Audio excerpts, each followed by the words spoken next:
Comme Anatole France a pu le dire un jour, la Terre n'est qu'un grain de sable dans le désert infini des mondes. Amis internautes, bonjour.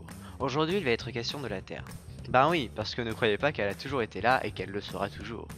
Du coup, pour vous raconter l'histoire de notre planète, eh bien, il faut remonter très loin dans le temps. Pas un, pas deux, pas trois, mais bien 15 milliards d'années en arrière. Et à cette époque, il n'y avait pas grand-chose. Et puis soudainement, il y a eu le Big Bang, et ça y est, l'univers était né. Mais passons, ce qui nous intéresse, nous, se trouve il y a 5 milliards d'années. À cette époque, en lieu et place de notre système solaire se trouvait un petit nuage de gaz et de poussière. Bon ok, un gros nuage. Ouais, non, un gigantesque nuage de gaz et de poussière. Ben ouais, faut dire que le morceau faisait quand même plusieurs années-lumière de diamètre. Et puis, sous sa propre gravité, ce nuage a commencé à se contracter. Et puis, il a donné naissance à une étoile, que l'on appelle communément le Soleil. Mais tout le nuage ne s'est pas contracté, et la partie restante se mit à tourner en fait autour du Soleil grâce à la gravitation. Les fines poussières constituant le nuage commencèrent donc à s'agglomérer, à cause de l'électricité statique entre autres. Vous savez, c'est elle qui est la cause de ce fameux coup de jus bien désagréable que l'on prend lorsqu'on touche un objet en métal ou qu'on effleure quelqu'un d'autre.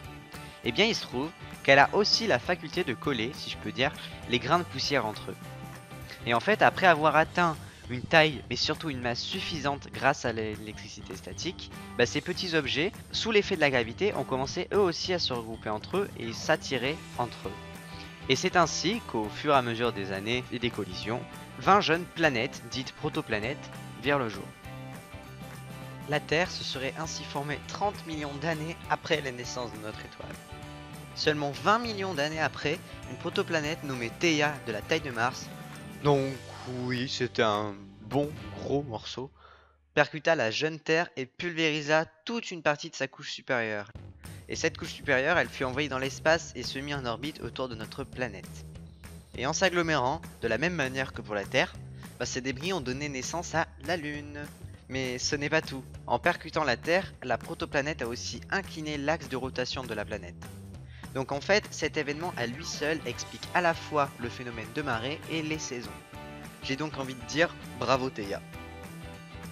Au cours des millions d'années suivants, le noyau de la Terre a fini par se solidifier, et en tournant sur lui-même, il se mit à générer un champ magnétique, qui a la lourde tâche de protéger la planète des vents solaires et ainsi lui permettre d'avoir une atmosphère. Car oui, pas de champ magnétique égale à vent solaire qui balaye tout début d'atmosphère. À ce moment-là, la Terre n'était encore qu'un grand, vaste et triste océan de roches en fusion. C'est clair qu'il ne devait pas faire bon vivre à cette époque. Et puis, sous l'effet gravitationnel de Jupiter, il y a 4,4 milliards d'années, une pluie de météorites s'est abattue sur la Terre. Et ce pendant plusieurs millions d'années. Et ces petits bouts de roches ont été très importants. Ce sont eux qui ont apporté la majorité de l'eau présente sur Terre. Et oui, sans eux, pas de vie. C'est assez bizarre quand on y pense.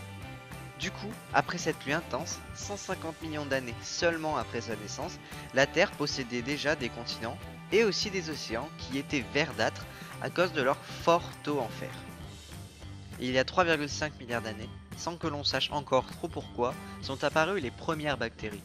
En se regroupant entre elles, elles se sont mises à former des sortes de petits cailloux qu'on appelle des stromatolites.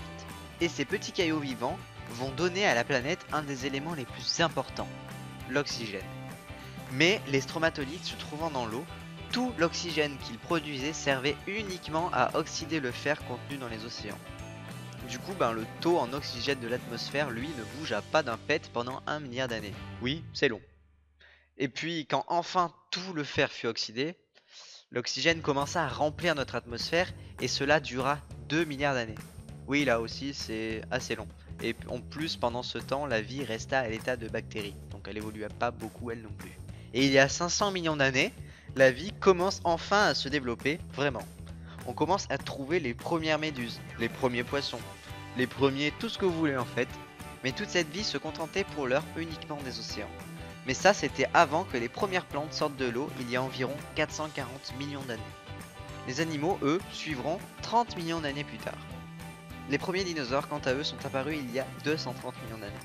Et le fameux et très connu grand tyrannosaure est, lui, apparu il y a 68 millions d'années.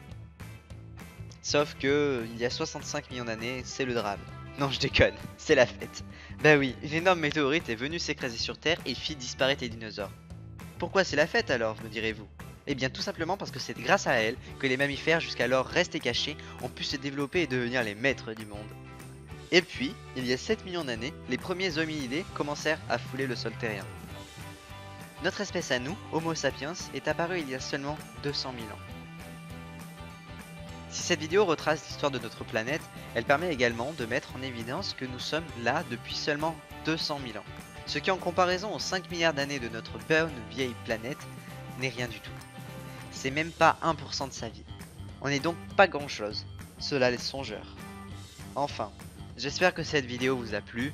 N'hésitez surtout pas à vous abonner, à mettre un pouce bleu, et puis si ça vous a pas plu, vous pouvez mettre un pouce rouge.